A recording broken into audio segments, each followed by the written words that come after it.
make a little clip of showing my movement disorder. Today is an extremely mild day.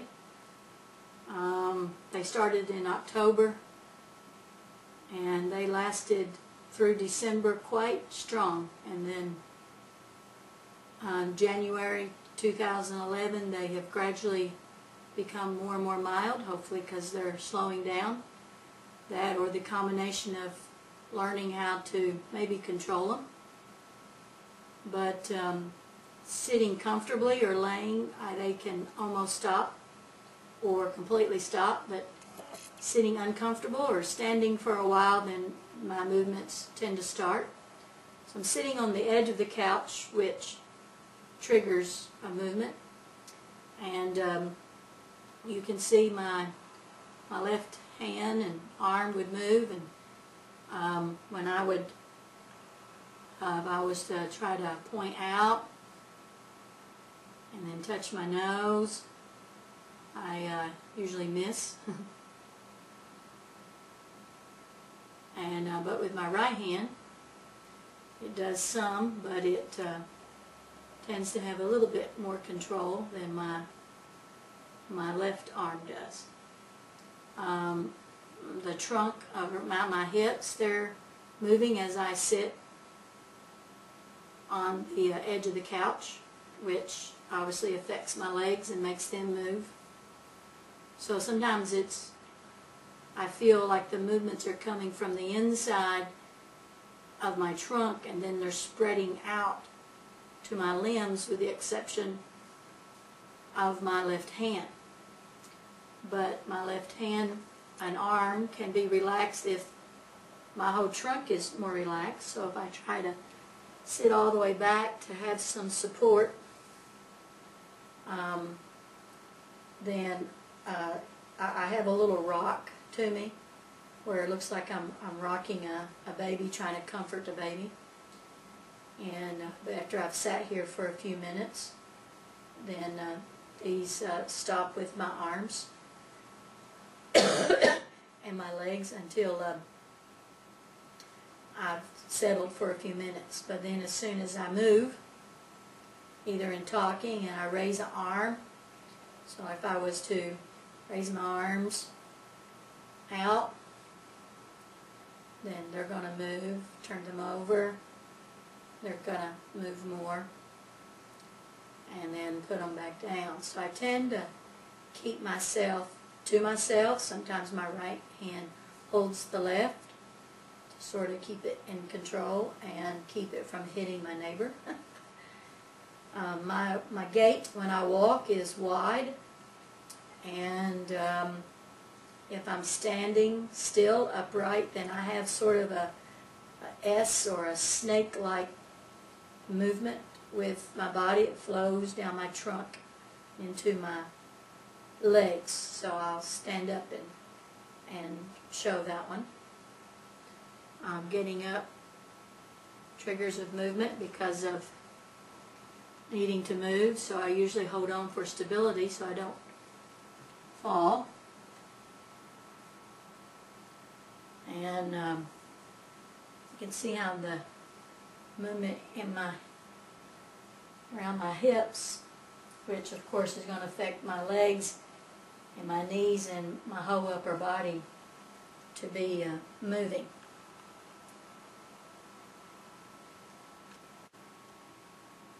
I'm going to show trying to walk. When I'm not in the house, I use a cane. In the house, I tend to touch the wall or a rail or a piece of furniture, and so I don't use a cane in the house.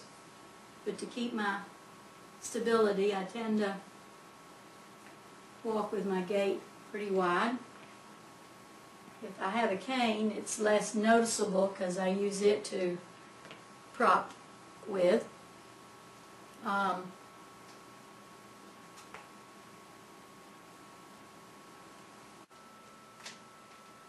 Tend to have more of a trouble of dragging my right hip and right leg. It's like I need to bring it, and the more I try to walk, the more I'm having to bring my right hip and swing it. If I've walked a lot, like trying to do 10 laps around a gym floor to get a half a mile in. By the time I've gotten to the 10th lap, my foot is dragging the floor. So I get to where I really can't pick it up at all. So I'm going to turn around, walk back to the door.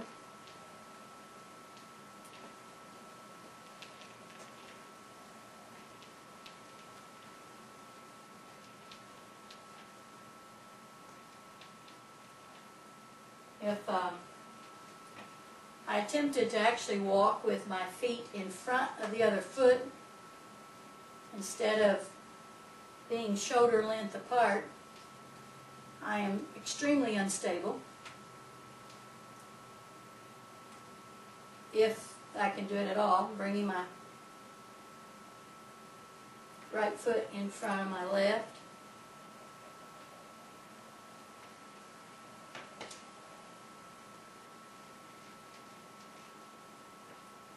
You see, I don't think I could pass the sobriety test very well.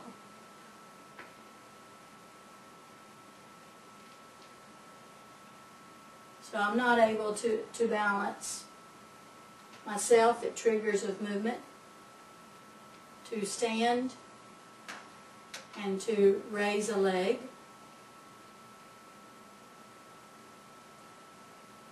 Triggers more movement in my trunk, which slings my limbs around. Raise my right leg.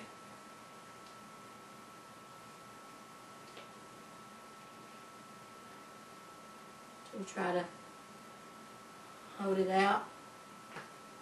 See, creates a lot of movement. When I do aquatic therapy, I tend to do that a little bit easier because the water surrounds me and it's not my body weight, but outside of the water, there is no way that my body can hold itself still to do exercises as simple as a lunge or high step or a walk or sidewalk in any way. The movements of constantly bending my knees has really created a lot of knee pain. Makes it difficult. Spasms in my legs, upper back, sometimes it hugs around or wraps around my ribs to where those muscles will spasm to where it becomes difficult to breathe. Sometimes my left arm can move around a lot, and then the muscles here become very sore and tender and even will bruise as if I've been grabbed there, and I haven't been, but I'll have a bruise. So there is no known diagnosis yet for this movement as to what's caused it, why do I have it. The only time I recall any of these symptoms was in August last year of 2010 when I went to the chiropractor to have adjustment done with a place between my shoulders. And it was extremely out of place and been that way for a year since my car wreck. I had fractured a rib right in here, number 3, near my sternum.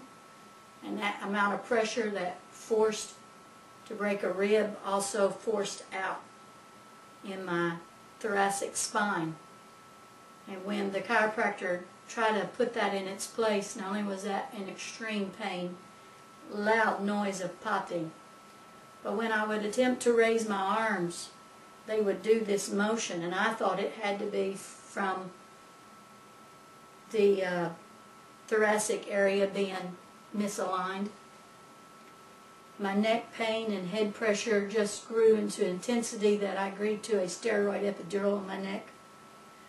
When I had that done, there was an amazing amount of pressure suddenly inside of my head. And then 4 days after the epidural, the pain tripled to where I think I would have let anybody operate on my kitchen table to relieve pain. I since have had a cervical fusion done, and it has relieved a lot of pressure, but did absolutely nothing for these tremors. these tremors increased in full body motion after having that epidural.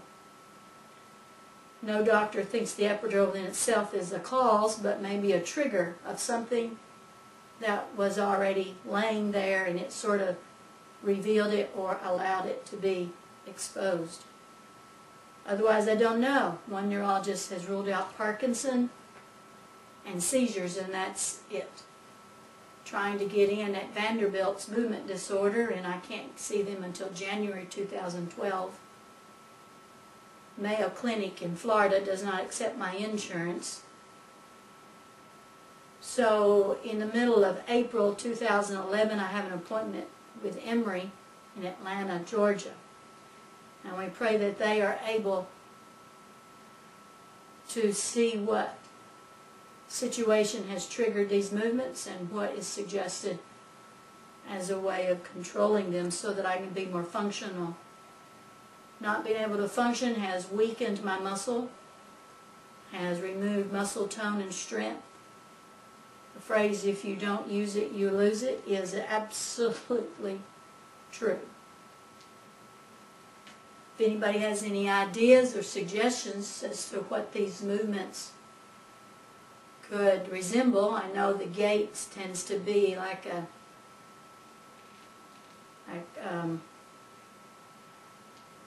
I forgot the term, or that gait has a name. I want to say Atari, but I'm thinking of a game, but that's not the right word for that. But I'm learning that movement disorders are similar in a lot of illnesses, and so there's not one, but each illness has their own particular movement, but just for movements in general, tends to be very vague to say tremors. Sometimes people say tremors, they think of, you know, your hand doing a little bitty shaky or your head, but as you can tell, I don't have any little shakies. Mine are very broad and rhythmic. In fact, if I was in a position where there was music and you're trying to tap with it, I can tap and be in rhythm with my movements all at the same time. It's just when the music stops, I don't. I become hypersensitive to sound. When certain sounds, especially in music, or someone dropping something, or sneezing, or biting something, it could be so intense, it's like my nerves feel that sound. And I jump easy, or I get like this electric jolt that just goes through my body. It's just incredible how that feels. But if anyone has any thoughts or ideas or suggestions, I am very much up to some ideas to present to the different neurologists that I plan to see. So Lord willing, in the middle of April will be my third neurologist, and since my car wreck in June, it'll be my 19th different doctor. Thank you for your help and your prayers.